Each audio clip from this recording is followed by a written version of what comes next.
Shalom, salam damai di dalam Kristus. Hari ini kita akan merenungkan satu tema, yaitu bertumbuh dengan saling menasihati. Mari Bapak Ibu Saudara kita membuka dari 2 Korintus pasal yang ke-5 ayat yang ke-20. Demikian firman Tuhan. Jadi kami ini adalah utusan-utusan Kristus, seakan-akan Allah menasihati kamu dengan perantaraan kami. Dalam nama Kristus kami meminta kamu, berilah dirimu didamaikan dengan Allah. Bapak Ibu Saudara, dalam bagian ini Rasul Paulus mengingatkan jemaat di Korintus tentang pelayanan pendamaian yang telah dikerjakan Kristus dalam diri orang-orang percaya. Rasul Paulus berusaha menjelaskan bahwa Kristus telah mati untuk semua orang, supaya mereka yang hidup tidak lagi hidup untuk diri sendiri, tetapi untuk Kristus yang telah mati dan telah dibangkitkan untuk mereka. Dalam hal ini Paulus dipakai Allah sebagai utusannya untuk menasihati jemaat Korintus tentang kasih karunia Allah yang melimpah dan bagaimana menghidupi kehidupan yang baru di dalam Kristus dengan bermodalkan kasih karunia Allah itu. Bapak Ibu Saudara sekalian, kita pun sebenarnya sebagai keluarga juga sering kali dipakai Allah untuk menjadi utusan-utusan Allah untuk menyampaikan nasihat Allah kepada anggota keluarga kita.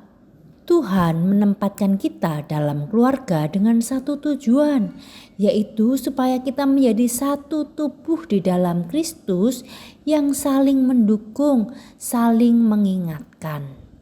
Misalnya, istri sebagai penolong bagi suami. Istri bisa mengingatkan suami jikalau suami mulai hidup jauh dari Tuhan, mulai terlalu sibuk dengan pekerjaan, bahkan jikalau suami melakukan hal-hal yang tidak berkenan kepada Allah, kecurangan-kecurangan dalam pekerjaan. Tentu saja itu juga membahayakan keluarga sendiri. Sebagai istri kita harus mengingatkan kepada suami. Nah, mungkin ada kalanya suami tidak terlalu senang diingatkan. Tapi seperti saya sendiri, Bapak Ibu Saudara, kalau sedang mengingatkan kepada suami, saya seringkali katakan, kalau bukan aku, siapa yang akan mengingatkan kamu? Dan aku ini kan istri, penolong yang Tuhan tempatkan untuk menolong kamu. Pastinya aku sebagai istrimu tidak akan pernah mencelakakan kamu. Semua demi kebaikan kita bersama. Nah, yang sebagai suami juga bisa mengingatkan kepada anggota keluarga lainnya, kepada istri juga kepada anak-anak. Suami sebagai kepala keluarga harus menasihati istri apabila istri melakukan hal yang tidak berkenan, tidak baik, ya. Sebagai pemimpin, suami harus mengarahkan istri untuk kembali mengerjakan bagiannya dengan baik sebagai istri maupun sebagai mama. Nah, saudara, tentu saja ajaran ini, arahan ini ya disampaikan kepada pasangan, juga mungkin kepada anak-anak dengan penuh kasih dan kelembutan, bukan dengan bentakan apalagi teriakan.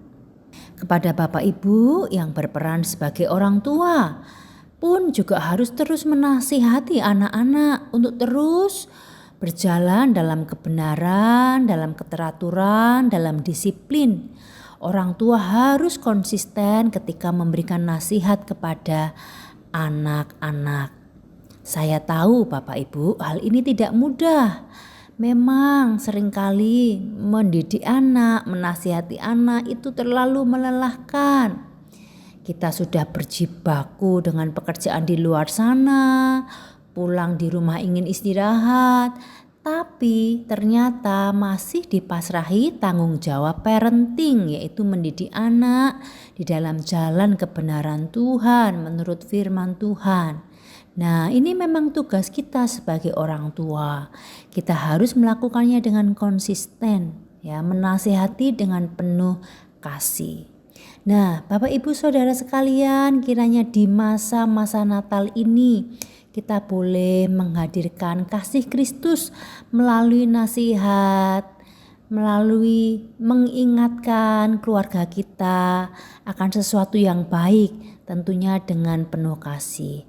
Kalau kita ingat Bapak Ibu Saudara bahwa Natal pertama-tama itu hadir di dalam keluarga. Yesus lahir di tengah sebuah keluarga kecil yang sederhana, yaitu bersama Maria dan Yusuf. Kehadiran Kristus membawa sukacita. Kehadiran Kristus membawa damai sejahtera. Biarlah semangat Natal, damai sejahtera melimpah di dalam keluarga Bapak Ibu Saudara semua. Melalui saling mengingatkan, saling menasihati untuk membangun, dan harus dilakukan dengan penuh kasih dan kelembutan. Selamat mempersiapkan Natal dan mendapatkan damai sejahtera yang melampaui segala keadaan dari Tuhan kita Yesus Kristus. Tuhan Yesus memberkati.